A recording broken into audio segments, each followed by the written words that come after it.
नमस्कार, स्वागत है आपका डे न्यूज में और दिन भर की तमाम अहम खबरों के साथ मैं हूं आरती सिंह। आगे बढ़ने से पहले आइए नजर डालते हैं आज की खास खबरों पर।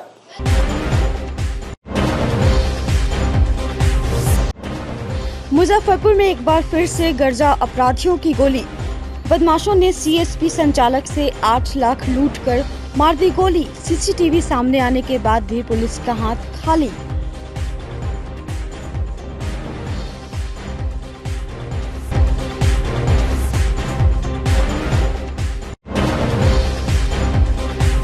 धनतेरस पर मुजफ्फरपुर का बाजार रहा गुलजार। ऑटोमोबाइल्स, सोना चांदी से लेकर इलेक्ट्रॉनिक्स आइटम के दुकानों में देर रात तक रही भीड़। 10 करोड़ से ज्यादा के कारोबार का अनुमान।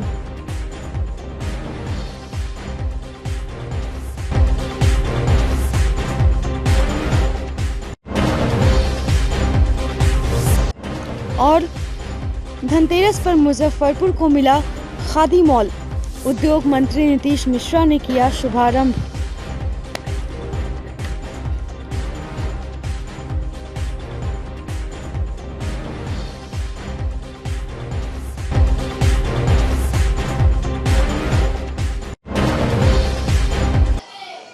तो ये थी सुर्खियां और अब खबरें विस्तार से।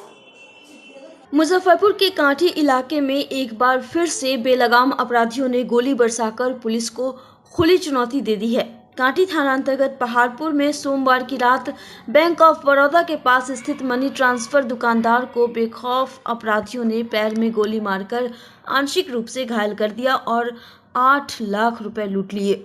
घटना की पूरी वारदात पास में लगे सीसीटीवी कैमरे में कैद हो गई है, जिसमें अपराधियों की करतूत साफ साफ नजर आ रही है। तस्वीरें देखकर आप अंदाजा लगा सकते हैं कि अपराधी किस कदर बेखौफ होकर लूट और गोलीबारी जैसी घटना को सरेआम अंजाम दे रहे हैं।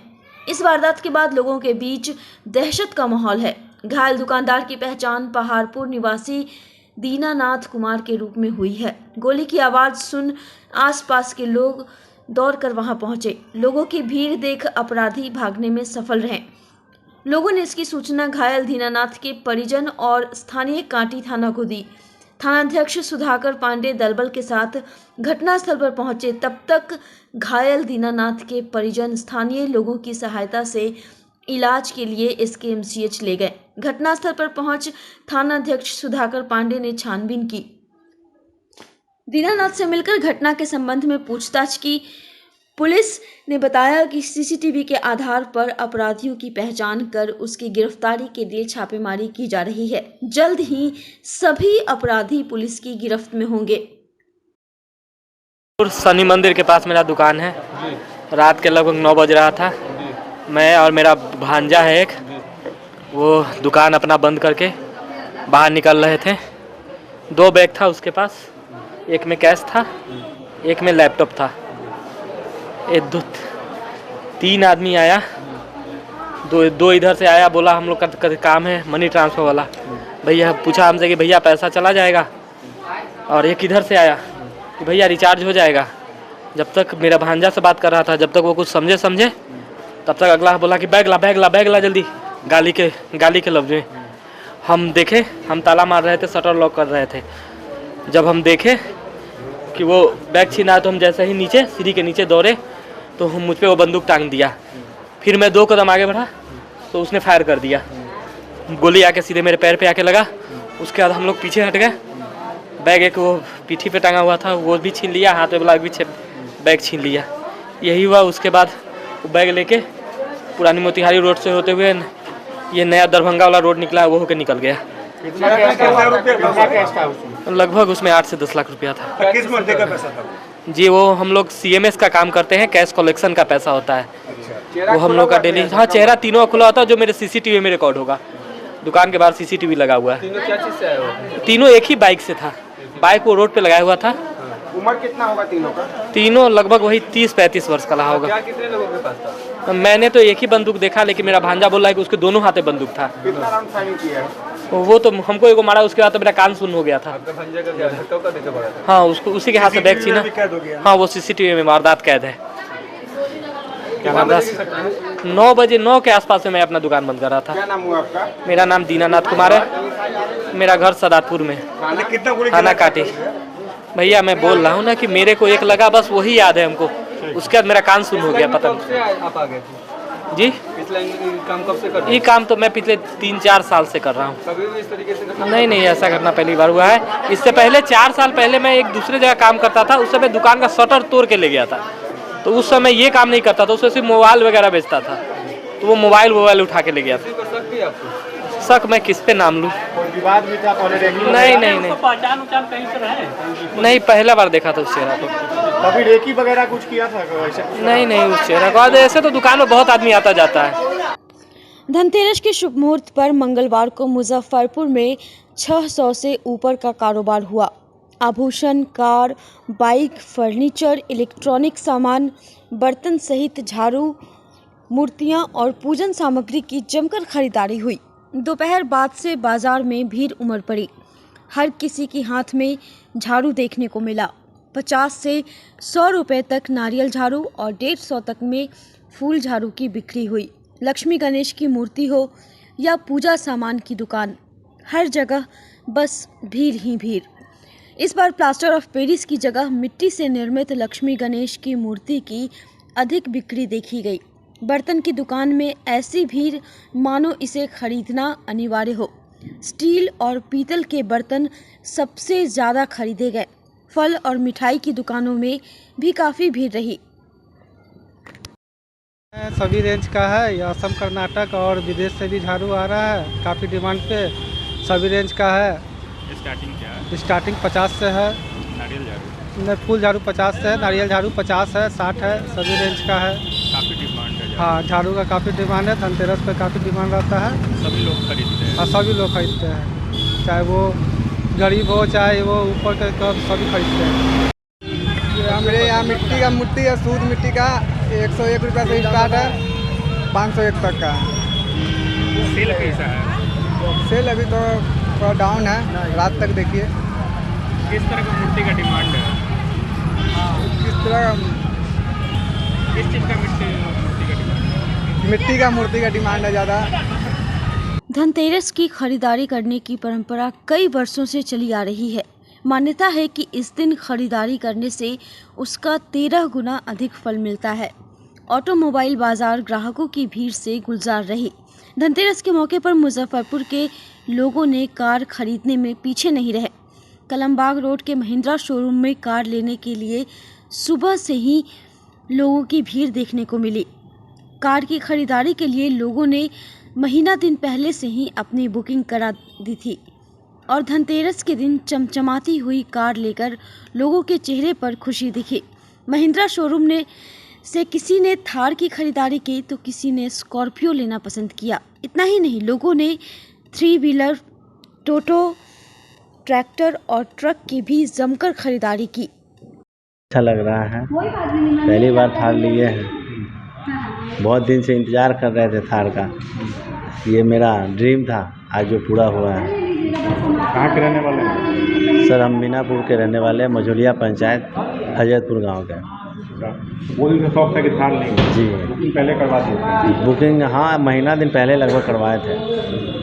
प्लान लग रहा है? बहुत अच्छा लग रहा है, ड्रीम पूरा हो गया है। ड्रीम पूरा हो गया? बिल्कुल। थार से सब लोग कहेंगे। हाँ तो आज धनतेरस है, क्या कुछ कहेंगे? आज शुभ माना जाता है आज के दिन? हाँ, इसलिए तो आज ही लिए, आज अच्छा दिन है। इसलिए आज कहाँ आए हैं? स्कॉर्पियो एन लिए हैं, शशांक महिंद्रा से।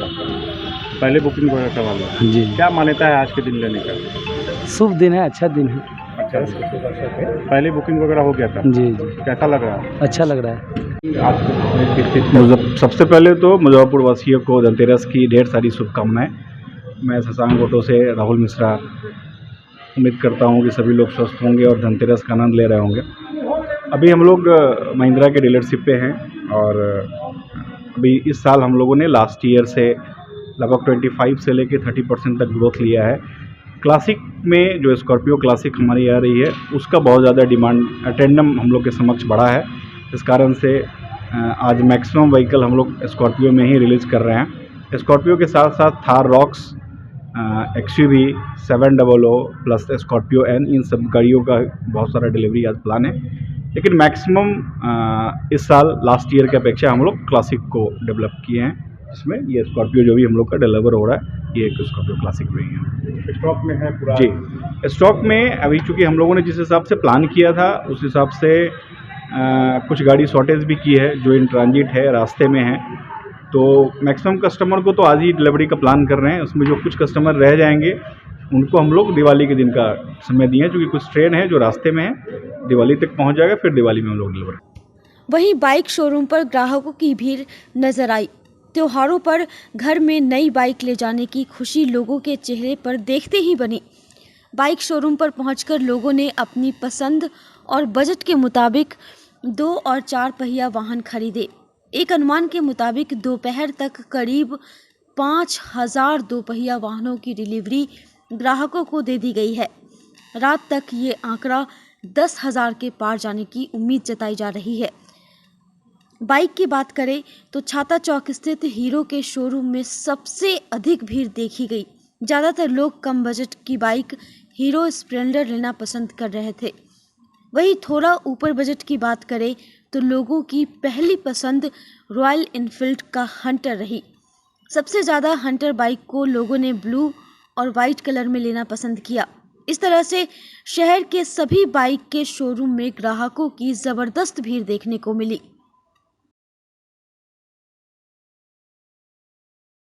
आए हैं स्प्लेंडर प्लस लेने आया है गाड़ी, नॉर्थ बिहार के एजेंसी में। पहले से प्लान किए हुए जी, कैसा लगा? अच्छा लगा, हमारा पसंद ही था यही गाड़ी, तो बहुत दिन से सोच रहे थे। और अब धनतेरस के दिन लेना है जी, धनतेरस के दिन गाड़ी लिए हैं। अच्छा लग रहा है। कितना गाड़ी लिए हैं? HP deluxe. पहले से प्लान किए हुए थे? पहले से प्लान बहुत दिन से सोच रहे थे, लेकिन हम लोग को उतना कैपेसिटी नहीं है, उतना डाउन पेमेंट कम में कर दिए राहुल जी, इसलिए ले लिए।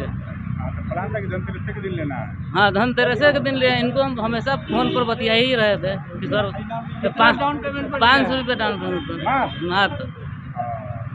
कुछ है ना सर? जी पूजा वूजा करेंगे? जी, जाकर भी पूजा कराएंगे सर। भगवान का भी मत्था टेकिए जी, यहाँ के लिए। वो भी 500 मेरे पास में नहीं था, तो मेरा भाई से लिए। वाह। इलेक्ट्रॉनिक्स गुड की बात करें तो तिलक मैदान रोड में सुबह से ही ग्राहकों की भीड़ देखने को मिली। लोगों ने fridge, washing machine, LED TV, furniture, आलमीरा समेत अन्य इलेक्ट्रॉनिक सामानों की जमकर खरीदारी की। देर रात तक तिलक मैदान में खरीदारी से जाम की समस्या उत्पन्न हो गई। इसके अलावा शहर के सभी मोबाइल शॉप पर भी सुबह से ही ग्राहकों की भीड़ देखने को मिली। इस बार लोगों की पहली पसंद iPhone 16 रही। ग्राहकों को लुभाने के लिए मोबाइल दुकानदारों ने एक से बढ़कर एक ऑफर रखे थे।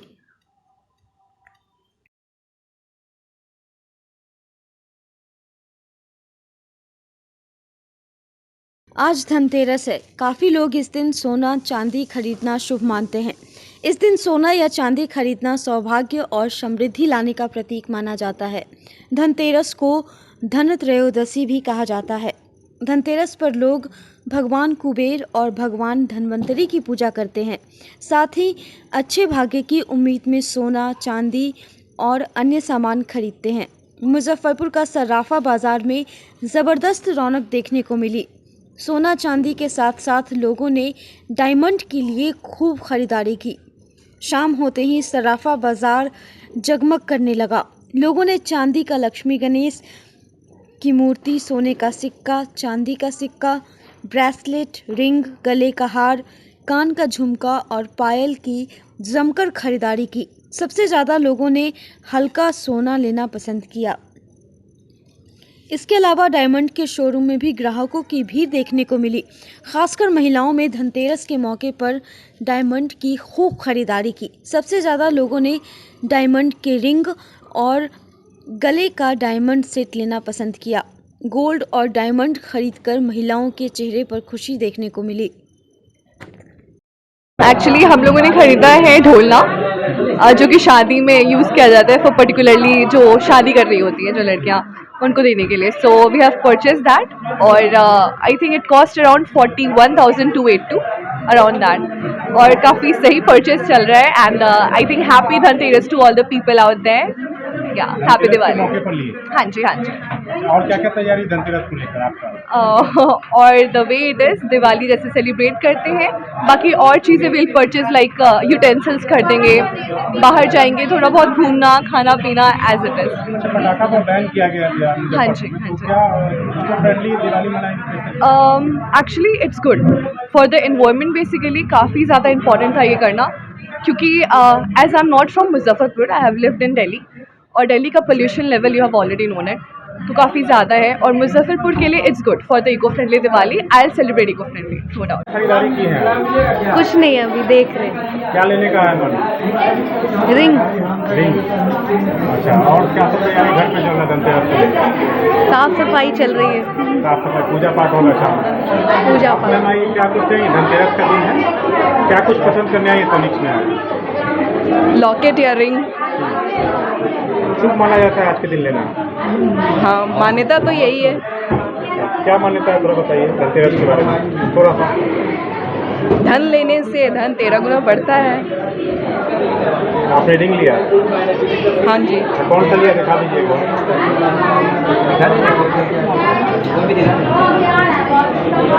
ये वाला रिंग. आज धनतेरस है, किस तरह का तैयारी? धनतेरस है, पूजा करने का तैयारी. लक्ष्मी गणेश जी का पूजा होता है. आप क्या लिए यहाँ से आकर? मेरी मम्मी लिए, मैंने कुछ नहीं लिया है. क्या कुछ लिए हैं धनतेरस को लेकर? धनतेरस को लेकर अभी कुछ नहीं लिया है. इतनी महंगाई बढ़ी हुई है कि बड़े चीज़ तो लेने से सोच नहीं सकते हैं, इसलिए छोटा से बच्चे लोग के लिए छोटे से टॉप्स लिए हैं. बस यही महंगाई को देखते हुए आदमी सोना खरीदना कहीं टफ हो गया अभी? बहुत ज़्यादा टफ है. आम आदमी के लिए खैर बहुत टफ हो गया है. कहाँ पे आई हैं अभी आप लोग? अभी हम लोग उज्जैन कार्स में आए हैं. धनतेरस के मौके पर मंगलवार को मुजफ्फरपुर वासियों को खादी मॉल के रूप में नई सौगात मिली है. गौशाला रोड स्थित पीएनटी चौक पर बिहार के दूसरे खादी मॉल का उद्योग मंत्री नीतीश मिश्रा ने विधिवत रूप से उद्घाटन किया. ब्रांड बिहार को समर्पित यह खादी मॉल के कपड़ों के साथ बिहार के गौरवशाली इतिहास व परंपरा से लोगों को रूबरू कराएगी. बिहार के घरों व कुटीर उद्योगों में तैयार होने वाले पापड़, अचार, मुरब्बा, सरसों तेल व मसाले की सुगंध को समेटे खादी मॉल आज से लोगों के लिए खुल गया. 30 रुपये के गमछे से लेकर 40,000 रुपये की बालूचारी साड़ी यहाँ पर उपलब्ध है. 5,000 वर्ग मीटर के 2 मंजिले भवन के भूतल व प्रथम तल पर कपड़े और द्वितीय तल पर ग्रामोद्योग के उत्पाद मिलेंगे. विशाल पार्किंग की जगह के साथ मॉल में लिफ्ट की भी सुविधा दी गई है. उद्घाटन के बाद उद्योग मंत्री नीतीश मिश्रा ने कहा कि बहुत खुशी की बात है कि उद्योग विभाग के द्वारा तैयार किया गया खादी मॉल आज से लोगों को समर्पित किया जा रहा है. खादी के साथ साथ स्थानीय उत्पाद को भी यह बहुत बड़ा मार्केट देगा. उद्योग मंत्री ने बताया कि विभाग की योजना है कि मुजफ्फरपुर के बाद पूर्णिया, दरभंगा और गया में भी खादी मॉल तैयार किया जाए. उन्होंने बताया कि मुजफ्फरपुर में उद्योग मॉल की जो भौगोलिक स्थिति है उस हिसाब से इसका भविष्य में और विस्तार किया जाएगा. देखिए, बहुत प्रसन्नता का विषय है और मुजफ्फरपुर वासियों को आज के दिन, आज धनतेरस है, सबको शुभकामना है. और आज उद्योग विभाग के माध्यम से खादी मॉल जो बन के तैयार था उसको आज विधिवत जनता को सौंपा जा रहा है. आज उसका लोकार्पण, उसका उद्घाटन आज हम लोगों ने किया है. और ये बहुत प्रसन्नता का विषय है क्योंकि खादी के साथ साथ जो स्थानीय उत्पाद हैं जो उद्योग विभाग के विभिन्न योजनाओं से लाभान्वित होते हैं उनके उत्पाद को भी एक ये बहुत बड़ा मार्केट देगा. और आज से इसकी शुरुआत हो रही है. पटना के बाद ये दूसरा है. विभाग की योजना है कि आने वाले समय में अन्य बड़े शहरों में भी हम, जैसे अभी पूर्णिया में बनना है, गया में बनेगा, दरभंगा में बनेगा, तो बिहार के हर एक प्रमंडल मुख्यालय में एक बनाने की हम लोग की कोशिश है. और धीरे धीरे फिर इसको जिला स्तर पर भी हम लोग खादी मॉल को ले जाएंगे. और यहाँ पर मुजफ्फरपुर में जो इसकी भौगोलिक स्थिति है, जो ज़मीन की उपलब्धता है, उसको देखते हुए इसको विस्तार करने की भी योजना पर हम लोग काम कर रहे हैं. जैसे अर्बन हाट के तौर पर भी इसको हम लोग विकसित करें. तो आज उन सभी लोगों को जो खादी से जुड़े रहे हैं उन सबको के प्रति मैं उनको नमन करता हूं कि आज उन सब के बदौलत ही जो खादी को बिहार में स्थापित करने का प्रयास रहा और जिनके इस प्रयास को आज हम लोग इस परिणाम तक पहुंचा रहे हैं और पूज्य बापू से हम लोग प्रेरणा लेते हैं। तो आज ये खादी मॉल मुजफ्फरपुर जिला वासियों को समर्पित करते हुए मुझे हार्दिक प्रसन्नता हो रही है। सर, लोकल फॉर वोकल को भी बढ़ावा दिया जा रहा है और खादी के उत्पाद को और खादी को भी बढ़ावा मिल रहा है, तो क्या कुछ योजना है सर? देखिए, लगातार आप देखेंगे आदरणीय प्रधानमंत्री जी द्वारा ये प्रयास है कि खादी को एक बेहतर रूप से और बदलते हुए समय के अनुरूप खादी को हम फैशन से भी जोड़ें, खादी की उपयोगिता भी बढ़े और साथ ही जो हमारे स्थानीय उत्पाद हैं, जो हमारे जो काश्तकार हैं, जो हमारे आर्टिस्ट हैं, उनके उत्पाद को हम लोग बढ़ाएं, जिसको लोकल उत्पाद के लिए वोकल की बात वो करते हैं। तो ये खादी मॉल एक बहुत बड़ा प्लेटफॉर्म है उन सबों के लिए जो उनके उत्पाद को एक बेहतर मंच मिलेगा और यहाँ से वो और आगे बढ़ेंगे और उद्योग विभाग लगातार इसमें प्रयासरत है। हम खादी से जुड़े हुए तमाम सभी साथियों को, सभी लोगों को भी हम धन्यवाद देंगे कि आने वाले समय में सब इस मॉल का हम लोग उपयोग करें और मुजफ्फरपुर वासियों से विशेष आग्रह कि वो ज़रूर आएँ, देखें और यहाँ पे खरीद करें। ये किस किस प्रकार का प्रोडक्ट देखने को मिलेगा जो भी? देखिए, पूर्णतः स्थानीय जैसे खादी से जुड़े हुए लगभग 5000 से भी अधिक जो हमारे जो बुनकर हैं या जो खादी से जुड़े हुए लोग हैं, उनके उत्पाद को ये एक मंच देता है और ना सिर्फ खादी मॉल मुजफ्फरपुर का बल्कि पटना का भी। साथ ही जैसे मुख्यमंत्री उद्यमी योजना या प्रधानमंत्री रोजगार योजना या प्रधानमंत्री फूड प्रोसेसिंग स्कीम के तहत जो लोग लाभान्वित हैं, तो उन सब के भी जो उत्पाद हैं उनको हम यहाँ पर एक प्लेटफॉर्म, एक बड़ा मार्केट हम दे सकते हैं। तो पूर्णतः ये स्थानीय उत्पाद का ही एक केंद्र है और मुझको बहुत आशा है कि आने वाले समय में मुजफ्फरपुर का ये जो हमारा खादी मॉल है ये प्रमुख आकर्षण का केंद्र बने। एक प्रयास मंच के द्वारा मुजफ्फरपुर के पुरानी गुदरी बहलखाना रोड स्थित एक प्रयास मंच के कार्यालय में दीपावली त्योहार को लेकर बच्चों के बीच हर घर दिवाली बच्चों की खुशहाली कार्यक्रम का आयोजन किया गया। मंच के संस्थापक संजय रजक ने कहा कि मंच के द्वारा लगातार स्लम बस्ती ज़रूरतमंद बच्चों के बीच शिक्षा जागरूकता कार्यक्रम का आयोजन किया जाता है। इसका उद्देश्य ये है कि ये भी बच्चे पढ़े और अपने साथ अपने परिवार समाज का नाम रोशन कर सकें। साथ ही पर्व त्योहार में भी इन बच्चों के बीच कार्यक्रम का आयोजन किया जाता है ताकि ये भी बच्चे खुशी से त्योहार मना सके। अभी दीपावली त्योहार को लेकर मंच द्वारा एक प्रयास किया गया और बच्चों के बीच चॉकलेट, मोमबत्ती, पठन सामग्री वितरित की गई। बच्चे चॉकलेट, मोमबत्ती, पठन सामग्री लेकर काफ़ी खुश थे, खुशी से झूम उठे। मंच के द्वारा यह कार्यक्रम आगे भी आयोजित किया जाएगा। कार्यक्रम में पवन, आर्यन, आयुषी, अजीत, खुशी व अन्य लोग उपस्थित थे। हर घर दीपावली बच्चों को खुशहाली। आज एक प्रयास मंच के द्वारा पुरानी गुदरी बहलखाना रोड स्थित एक प्रयास मंच कार्यालय में हर घर दीपावली बच्चों को खुशहाली कार्यक्रम का आयोजन किया गया। एक प्रयास मंच के द्वारा लगातार अपने शहर मुजफ्फरपुर के शहर के स्लम और जरूरतमंद बच्चों के बीच शिक्षा जागरूकता के साथ साथ अन्य सामाजिक कार्य किया जाता है ताकि बच्चे पढ़े और अपने साथ अपने परिवार समाज का नाम रोशन करें। और साथ ही पर्व त्योहार में भी मंच के द्वारा कार्यक्रम का आयोजन किया जाता है। और अभी दीपावली आने वाला है, इसी को देखते हुए मंच के द्वारा एक प्रयास किया गया जिसमें कि बच्चों के बीच चॉकलेट, मोमबत्ती और कॉफी वितरण किया गया ताकि यही बच्चे अपने परिवार के साथ खुशी से पर्व त्यौहार मना सके। और साथ ही मैं संजय रजक और अपने मंच के माध्यम से आप सभी लोगों से अपील करता हूं कि आप लोग भी आपके आसपास ऐसे बच्चे जो गरीब है, जो जरूरतमंद है, उनके साथ भी आप पर्व त्यौहार मनाएं ताकि आपके साथ साथ यही बच्चे खुशी से पर्व त्योहार मना सके। मुजफ्फरपुर के साहिबगंज के विभिन्न पंचायतों व नगर के विभिन्न जगहों पर तिरहुत स्नातक विधान परिषद उपचुनाव को लेकर इंडिया गठबंधन के समर्थित उम्मीदवार गोपी किशन का जनसंवाद कार्यक्रम का आयोजन किया गया। कार्यक्रम में गोपी किशन ने अपने क्रांतिकारी विचारों को लोगों के समक्ष रख लोगों की अपने हक व अधिकार की लड़ाई लड़ने के लिए प्रेरित किया। मीडिया द्वारा पूछे गए सवाल की ज़्यादातर उम्मीदवार के जीतने के बाद भी लोगों की समस्या जस की तस बनी रहती है। इस पर उन्होंने कहा कि जब जनप्रतिनिधि काम नहीं करते तो जन समूह सवाल खड़े करने लगते हैं। यह आंदोलन लोगों के हक पाने की है और मैं इस आंदोलन में उनके साथ चल रहा हूं। कहा कि यूनिवर्सिटी में जो पढ़ाई हो रही है वह क्या सही है और क्या उसमें क्वालिटी एजुकेशन है? अगर नहीं है तो आज तक जनप्रतिनिधियों ने इसके लिए क्यों नहीं काम किए? किशन ने कहा कि हमारी टीम काम करने के लिए ही है। मौके पर युवा राजद के प्रदेश महासचिव मनोज राय, राजद नेता पृथ्वीनाथ राय समेत सैकड़ों लोग उपस्थित थे। देख सकते हैं किस तरीके से एक समाज जब अपनी लड़ाई खुद लड़ता है तो किस तरह का जनसमूह होता है। ये लड़ाई एक इंसान की नहीं रही, एक समाज की लड़ाई हो गई, अपने हक की लड़ाई हो गई है। सर, देखा जाता है कि समाज में अनेक लोगों की अनेक प्रकार की समस्याएं होती है और जनप्रतिनिधि जीतने के बाद इससे चलिए मैंने लोगों की समस्याएं बनी रहती है। आपका क्या आइडिया है नए? बेशक मैं वही कह रहा हूँ, जब जनप्रतिनिधि अपने मतदाताओं का काम नहीं करता है तो जनसैलाब इसी तरह खड़ा होकर जवाब देने के लिए उठ पड़ता है। और ये आंदोलन है, लोगों के हक पाने की आंदोलन है और इस आंदोलन में मैं उनके साथ चल रहा हूँ।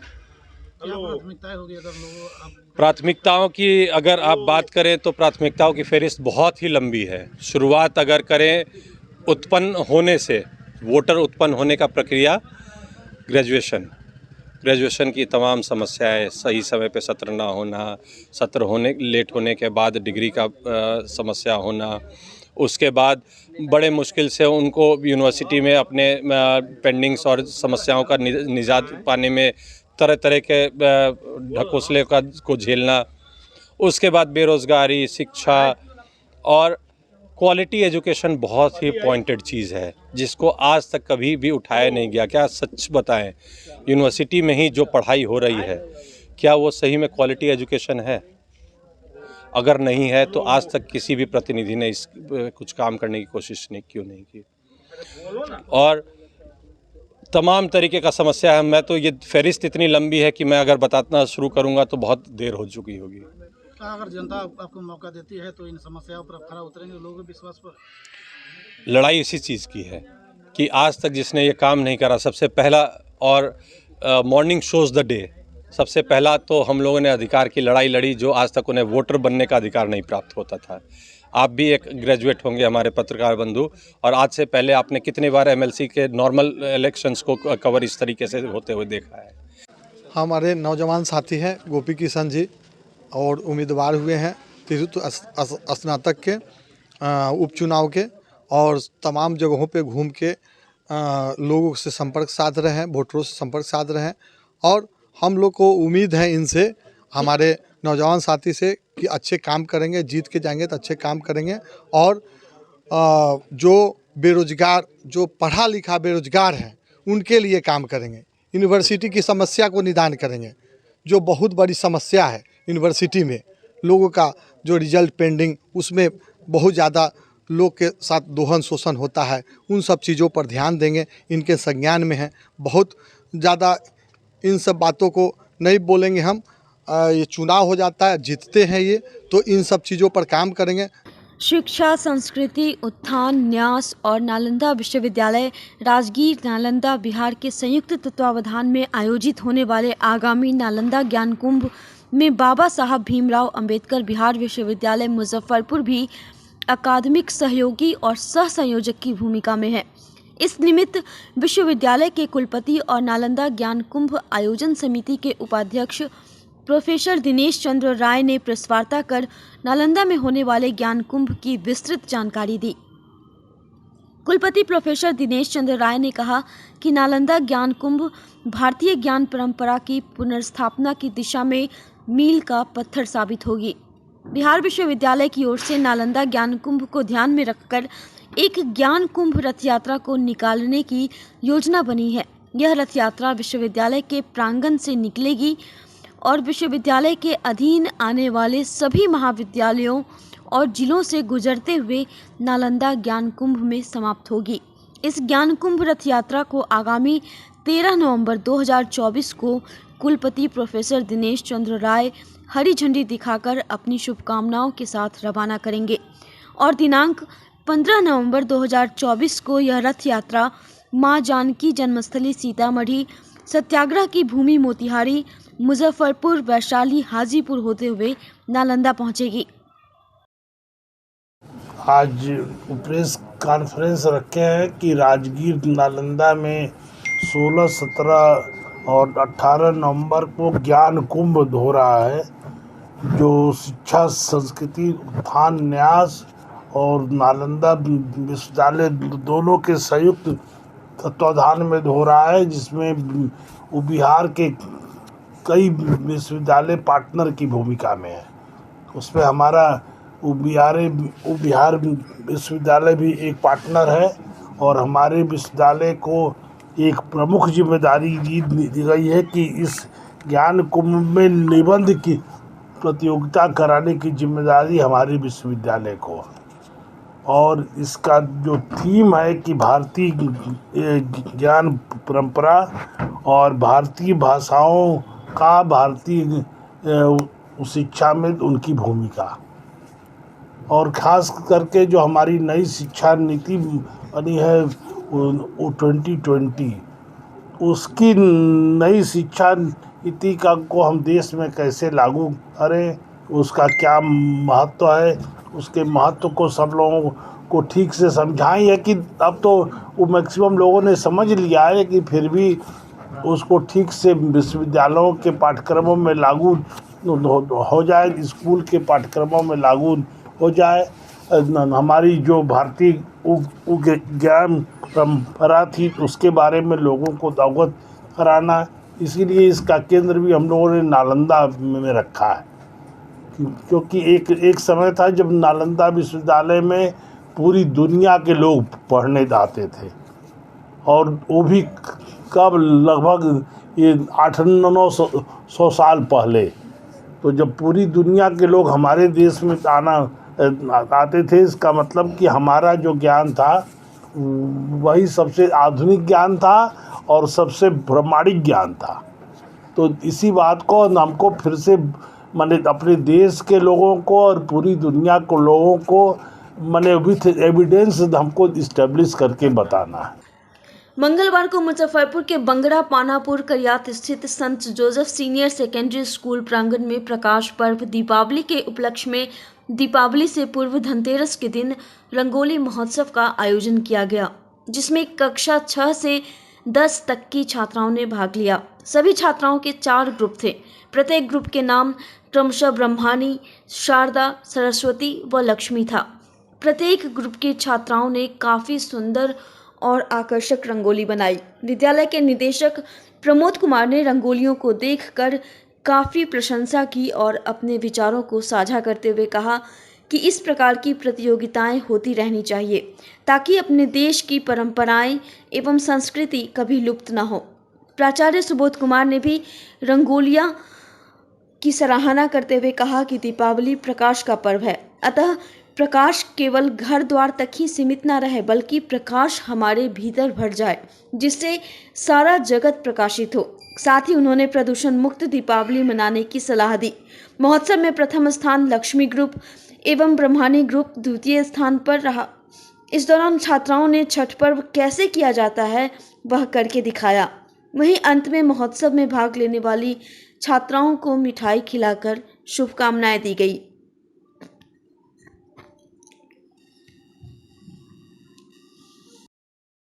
आया है ये रंगोली दिवाली पे बनाया जाता है, वो एक दिवाली का प्रतीक होता है। किस तरह का इसमें हम लोग ने फ्लावर टाइप का बनाया है, जिसमें दिया भी है, दिया दिवाली को शो कर रहा है। शुभ दीपावली भी लिखा गया है और इसमें वैरायटी ऑफ कलर्स भी है। बनाए हैं सर, इसमें ये जैसे हम लोग का दीप बनाए हैं, जिससे दीप जो है दिवाली का मेन चीज़ होता है और हम लोग दिया से पूरे जगमग दिवाली मना सकते हैं। और मेनली हम लोग ज़्यादा क्रैकर नहीं जलाना चाहिए, ज़्यादा दिए से जलाना चाहिए ताकि दिवाली अच्छे से मने। हमने अभी अपने कल्चर को एक्सप्लेन करने की कोशिश की है थ्रू रंगोली। हमने भगवान का फ़ोटो बनाया है और इसे बताना चाह रहे हैं कि हमारा कल्चर आज भी हर जगह फैलना चाहिए। हम लोगों ने राम मंदिर भी बनाया है क्योंकि वो हमारे लिए बहुत स्पेशल चीज़ है। सर, मैंने एक रंगोली बनाया है जिसमें अभी के जैसे दीपावली में हम पूजा करते हैं ना गणेश जी और लक्ष्मी जी का, तो मैंने उसमें शो किया है गणेश जी की मूर्ति का। दिवाली कैसे सेलिब्रेट करते हो, क्या मेरा तो नॉर्मल दीपावली होता है, मम्मा की हेल्प करती हूँ, दैन नॉर्मली पूजा। के स्कूल में छठ को बहुत अच्छे तरीके से सेलिब्रेट किया गया। लोगों को बताया गया कि हम लोग छठ में एक्चुअली करते क्या है, क्या हमारा संस्कृति है बिहार का, और यूपी में जो हमारा मेजर फेस्टिवल होता है छठ। तो हम लोगों ने स्कूल में एक उसका एक्ट किया था जिसमें 6 लोगों ने औरत का रूप लिया था और एक भैया थे जो डाला लेके चल रहे थे और आगे से 2 लोग डंड मार रहे थे, और हमने घाट में जाके पूरा जैसे रिचुअल होता है वो परफॉर्म किया था। हम लोग ने पहली बार छठ का वो किया, मतलब पहली बार हम लोगों ने छठ ऐसे मनाया और ये बहुत नया तरीका था। हम चाहते हैं कि बहुत आगे जाके हम लोग हर साल ऐसे तरीके से हम लोग छठ मनाएं।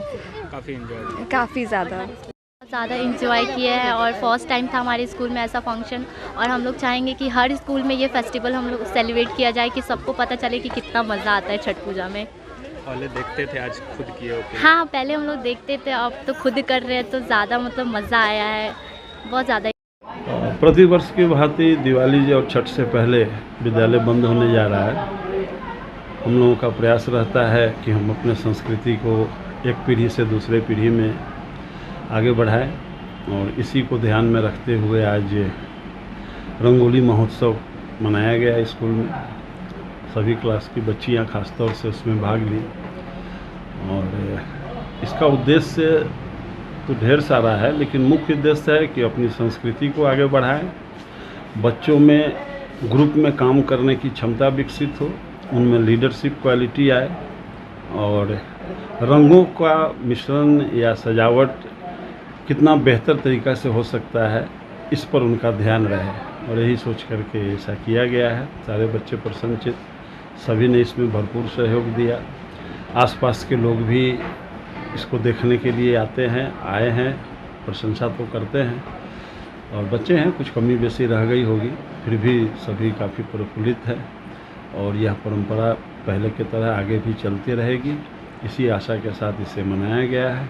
और हम अपनी तरफ आज विद्यालय के बच्चों द्वारा जो हमारे देश की विविधता कई मामलों में है, सबको समेकित करते हुए एक संदेश देने का प्रयास किया है, और शहरवासियों से यह अनुरोध किया है कि भारत के गरिमापूर्ण इतिहास जिसमें सभी लोग खुशी खुशी रह सके, एक दूसरे की भावना का सम्मान कर सके, और बच्चों की तरफ से और विद्यालय परिवार की तरफ से दिवाली, भाई दूज, चित्रगुप्त पूजा एवं महापर्व छठ की बहुत बहुत असीम शुभकामनाएँ, और उम्मीद करते हैं इस परिवार की तरफ से कि यह पर्व हम लोग मिलजुल कर हर्षोल्लास के साथ और सभी के जीवन में खुशियाँ लाएं। देश भर में मंगलवार को धनतेरस की धूम रही। ये दिन भगवान धन्वंतरी का प्राकट्य दिवस है, इसलिए इसे धन्वंतरी जयंती के तौर पर भी मनाया जाता है। साथ ही आज के दिन को आयुर्वेद दिवस के रूप में भी मनाते हैं। आज देश 9वें आयुर्वेद दिवस को सेलिब्रेट कर रहा है। इस उपलक्ष्य में जूरन छपरा मेन रोड स्थित आसब हॉस्पिटल में धन्वंतरी जयंती और आयुर्वेद दिवस दोनों एक साथ सेलिब्रेट किया गया। उपस्थित डॉक्टर की टीम ने इस पर अपने अपने विचार प्रकट किए। आने वाले भविष्य में आयुर्वेद की उपयोगिता पर चर्चा परिचर्चा की।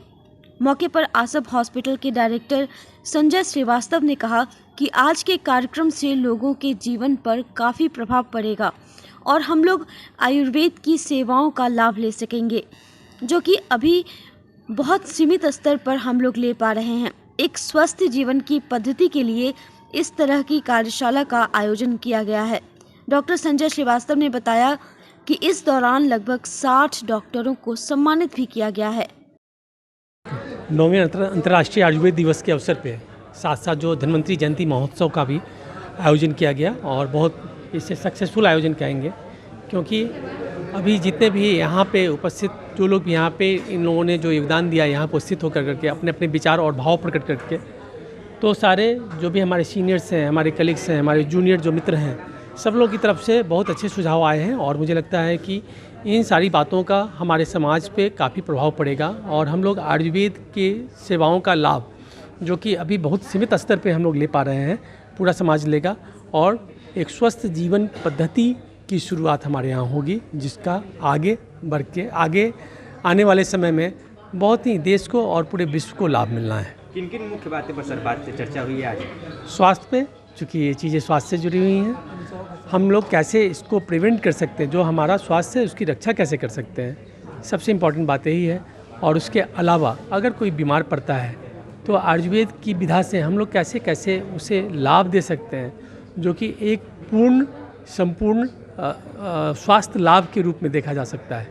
इसके बारे में हम लोगों ने बेहद चर्चा की। कितने डॉक्टरों को सम्मानित किया गया? लगभग हम लोग 60 लोगों को हम लोगों ने, जो यहाँ पे उपस्थित हैं, जो आयुर्वेद विधा से और यूनानी विधा से यहाँ पे अपने योग चिकित्सक के रूप में अपनी सेवाएं दे रहे हैं समाज को, तो हम लोगों ने लगभग 60 लोगों को सम्मानित किया। आज की खबरों में बस इतना ही। कल फिर मिलेंगे कुछ नई खबरों के साथ। तब तक के लिए हमारी न्यूज़ टीम को दीजिए इजाज़त। नमस्कार।